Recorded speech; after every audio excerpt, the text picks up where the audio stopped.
This week, we've got 5 different coordinators coaching in games, and here are the list of them that will be head coaches or at least be interviewed this offseason. First one is Matt Naggy, the offensive coordinator for the Kansas City Chiefs. There he is. He's a former Arena League football player, Arena League quarterback. He took over play calling duties from Andy Reid late in the season, and they have turned their season around. Nagy is one of these guys. He's only in his 30s. People are saying, okay, if Sean McVay and Kyle Shanahan and all these guys are having such success with offenses at a young age, why don't we get ours? Matt Nagy. He is the man. He is a guy who's going to get a lot of interviews this offseason. Number 2, let's go defense. Let's go with Steve Wilkes, the defensive coordinator of the Carolina Panthers.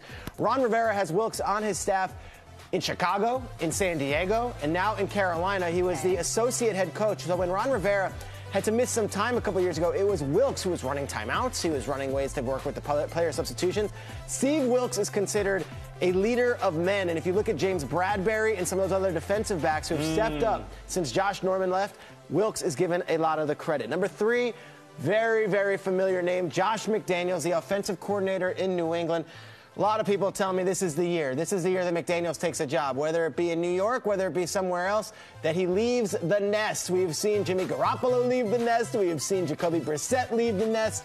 When will Josh McDaniels leave the Belichick and Brady nest? This might be the offseason if the opportunity is right. The next man is another offensive coordinator, guy who also used to play in the league, Frank Reich, here we go. former Buffalo Bills quarterback. Everyone talks about Jim Schwartz. Jim Schwartz. You know what unit is playing really great right now? Yeah. The Eagles' offense, and Frank Reich is the one who is running it. Frank Reich and John DeFilippo have been working with Nick Foles to get him to where he needs to be, and Nick Foles threw 4 touchdowns last week. The defense is good in Philly. Everyone's going to say that. The offense is awesome. Frank Reich is the man calling the shots. He could get a look. And the last name is a guy who coached in the league before. He was a head coach for both the Rams and the Browns. It's Pat Shurmur. And Pat Shurmur is the man doing a lot with what you would say on the outside of the season is very little on that offense. This is Case Keenum. This is Latavius Murray and Jerick McKinnon. This is not Sam Bradford and Dalvin Cook, and yet they put up the same numbers that they were putting up when everybody was healthy. The Minnesota Vikings are on fire, and Pat Shurmur might get another shot to be an NFL head coach. He was in Philly with Bradford. He came over to Minnesota. He, too, is considered an offensive mastermind. His son is the quarterback at Vanderbilt. Peter, Schrager, I love that. Another amazing list. I always love when Matt Nagy comes up. You mentioned him a lot. If things go the way they're headed, he won't be around to coach Pat Mahomes, but I can think of another 2017 rookie quarterback who might benefit from him. You are a Bears fan. What do you mean? What are you talking about? What do you mean? There's just a note here. I don't know. If I were to tell you, what do you mean? You'll lose your number 1 quarterback, your second-string quarterback, and your starting running back, you would be ready to toss the season out.